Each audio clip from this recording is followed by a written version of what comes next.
have with me a book that I have been using to train ushers since I came into ministry.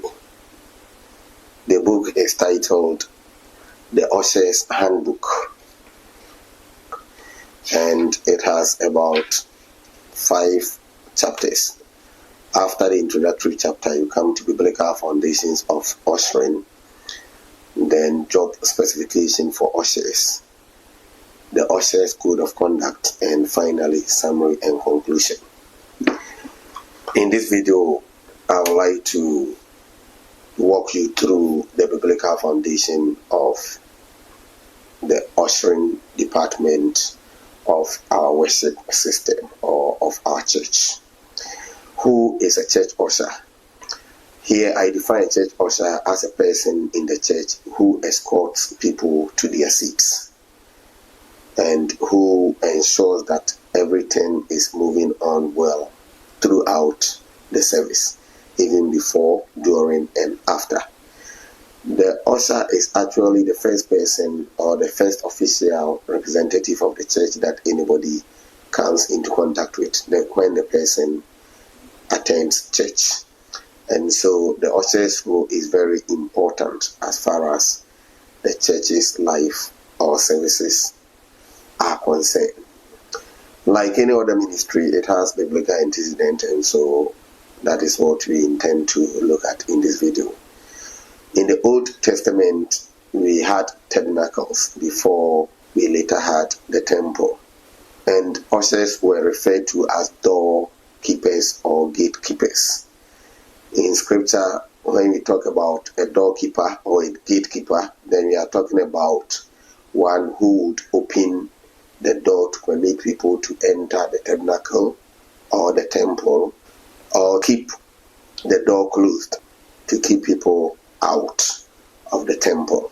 Such a person is the one who is referred to as the doorkeeper.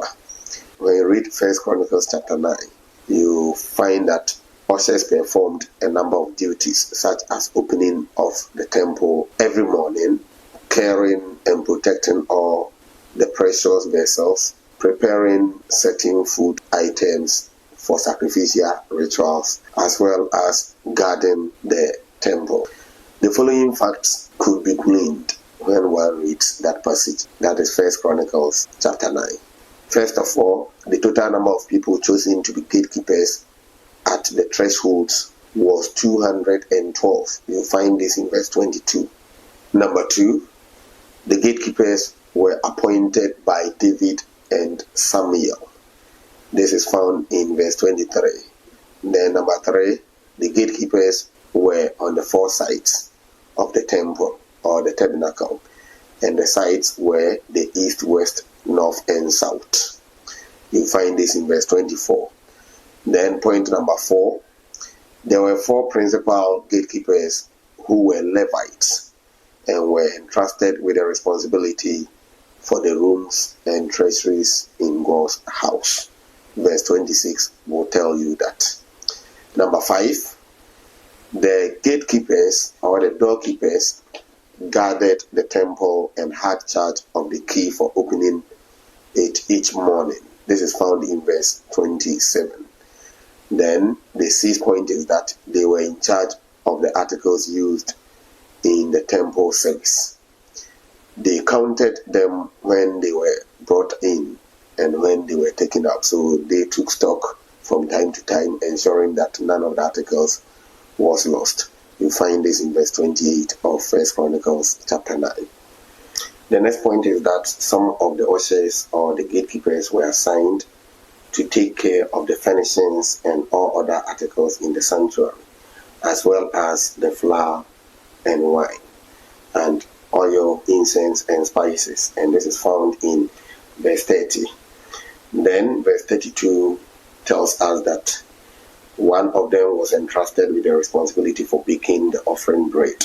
The same verse 32 says some of them were in charge of preparing of every Sabbath the bread set out on the table. Another passage that tells us about ushering or gatekeeping in the Old Testament is 2 Kings chapter 22 verse 4. And it tells us that the gatekeepers were responsible for collecting or receiving collections from the people.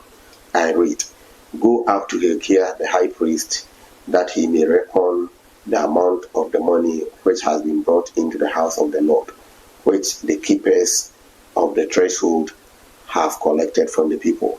So the keepers of the threshold who collected the money, in this case, were the gatekeepers. The psalmist also understood the importance of the ushering department or gatekeeping in the worship service when he wrote, "How lovely is your dwelling place, O Lord Almighty! Blessed are those who dwell in your house. They are ever praising you. Better is one day in your court than 1,000 elsewhere. I would rather be a doorkeeper in the house of my God than dwell in the tents of the wicked." This is Psalm 84, verses 1, 4, and 10. In the New Testament, however, the gatekeepers are now considered as temple guards. And we find this in Acts chapter 4, verse 1. In John chapter 7, verse 32, they were ordered to arrest Jesus, but they instead became interested in Jesus' message. However, according to John chapter 18, the temple guards were part of the contingent that arrested Jesus in the Garden of Gethsemane.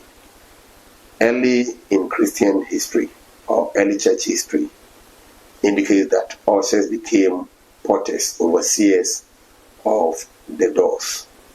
When the church faced persecutions, this group of people guarded the door and took note of those who came and went. They always guarded against spies. Later, when Christians could worship in the open, the ushers also rang the bell. So they were responsible for ringing the bell, crying, as we do in some places in our society to call people to come to church. So this video is meant to let us know that the ministry of ushering is not just an important ministry, but it is something that also has biblical foundation. And therefore, if you are an usher, then you are doing something whose history can be traced to biblical times. There is going to be another video where we are going to look at the biblical portrait of ushers. God richly bless you for watching. If you have not subscribed to the channel, please do so. Share the link, hit the notification bell, leave your comment.